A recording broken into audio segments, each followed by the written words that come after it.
বাংলাদেশের ফুটবলে অবকাঠামোগত উন্নয়ন, মাঠের ফ্যাসিলিটিস, স্টেডিয়াম সংস্কার এগুলো নিয়ে গেল কয়েক মাসে কথা কম হয়নি। তবে মঙ্গলবার ফেডারেশন কাপের ফাইনালে আবাহনী বনাম বসুন্ধরা ম্যাচ যেন সেসব আলোচনাকেই পুনরায় মনে করালো। এরকম একটা মাঠে দেশের টপ লিগের একটা ফাইনাল, এই নিয়ে প্রশ্নের মুখে ময়মনসিংহের রফিকউদ্দিন ভূঁইয়া স্টেডিয়াম, কারণ বৃষ্টির জন্য বন্ধ রাখতে হয়েছে বাকি খেলা। এর আগে আইপিএল এর ফাইনালে দেখা গিয়েছিল পানি নিষ্কাশন কিংবা শুকানোর জন্য স্পঞ্জের টুকরোর সাথে ফ্যানের ব্যবহার, যা দেখে অনেকেই অবাক হয়েছিল।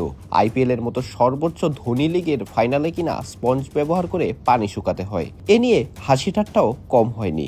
অবশ্য পানি নিষ্কাশনের জন্য স্পঞ্জের ব্যবহার এটা খুবই প্রাচীন পদ্ধতি। 1974 সালে ইংল্যান্ডের গর্ডন উইটনেল একটি সুপার সোপার পদ্ধতির আবিষ্কার করেন, যার মাধ্যমে স্পঞ্জ দিয়ে মাঠের অতিরিক্ত পানি পিচ থেকে সরিয়ে ফেলা হতো।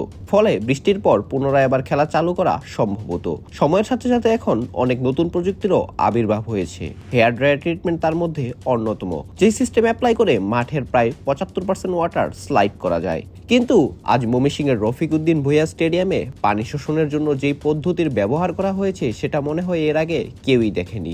খুব সম্ভবত এটাই নতুন একটা আবিষ্কার। হাস্যকর হলেও সত্যি যে ফাইনালের পানি রিমুভ করার জন্য ব্যবহার করা হয়েছে 4 পায়া এক টেবিল, এবং সেই টেবিল টান দিয়ে ধরে ধরে পানি মাঠের বাইরে নেওয়া হয়েছে। সোশ্যাল মিডিয়ায় ফেসবুকে সবার নিউজ ফিডে সয়লাভ এই ভিডিও। কেউ বলছেন এর চেয়ে মিরপুরের মাঠই ভালো, কেউ আবার কটাক্ষ করছেন বাফুফেকে।